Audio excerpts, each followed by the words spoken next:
Sobre oração, todos nós sabemos da necessidade e importância da oração.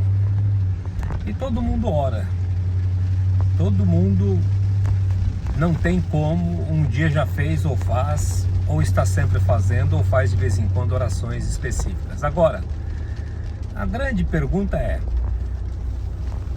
nós sabemos orar? Nós estamos orando certo? Nós estamos expressando aquilo que deveria ser expressado? O que é orar? Orar é você liberar palavras, orar é você profetizar, orar é você conversar com algo. Você conversa com Deus, você conversa com uma pessoa, você conversa com um elemento. Então, orar é liberar palavras. E que tipo de palavras que nós estamos liberando, né? Porque todo mundo fala, vamos orar, precisamos orar. Mas você sabe orar? Você já parou para prestar atenção nisso? Suas orações estão sendo recebidas por anjos ou sendo interceptadas por demônios? Dependendo do que você está orando, você está ativando demônios, sabia? Dependendo do que você está falando na tua oração, não é porque você fala, vou orar aqui agora. Dependendo do que você estiver falando, se for palavras comuns, se forem palavras comuns, se forem palavras da tua alma, se forem palavras do teu cotidiano, se forem palavras de expressão de derrota, expressão de conformismo, de reclamação, uma série de coisas, certamente estas orações estão potencializando demônios, esperando uma palavra tua.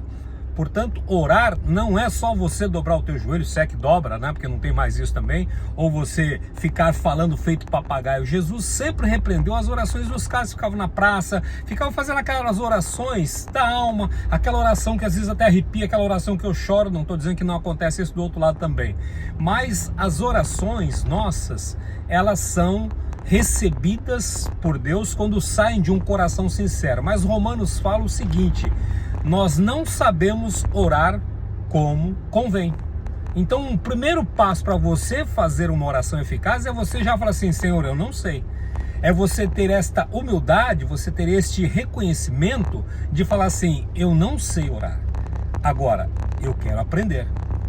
Os discípulos, quando viram Jesus orando, e olha que eles tinham experiências de oração, de ministério, de à frente de trabalhos, de orando por enfermos, eles estavam bem envolvidos naquilo que é a oração como nós conhecemos. Quando eles viram Jesus orando de madrugada, principalmente, então assim, se você não tiver orando de madrugada, já vai ser melhor, porque você tem uma outra esfera na madrugada, tá? Você tem a concorrência é menor.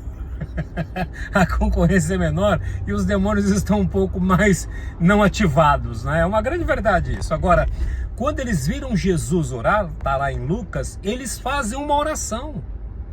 Senhor, ensina-nos a orar. Ensina-nos como que nós fazemos para fazer a oração, porque até agora que eu vi, vendo o Senhor orar, a minha oração não está sendo feita para Deus.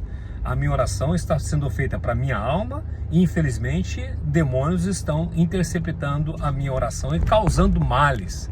Sabe aquele ditado? Quanto mais reza, mais assombração aparece? Eu tenho falado isso já há algum tempo. Quanto mais ora, mais o problema piora. É porque, às vezes, a pessoa está ali lamuriando, ela está reclamando. E Deus chegou a um extremo. Quando Moisés, o grande homem dele que estava orando, Deus falou para ele, falou assim, Moisés, pare de orar.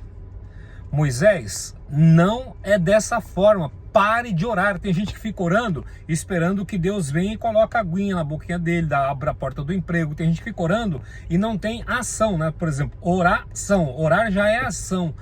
Orar é falar com aquilo que você recebeu e está querendo, e aí você entra em ação. Mas principalmente, se você já não sabe orar, o que acontece?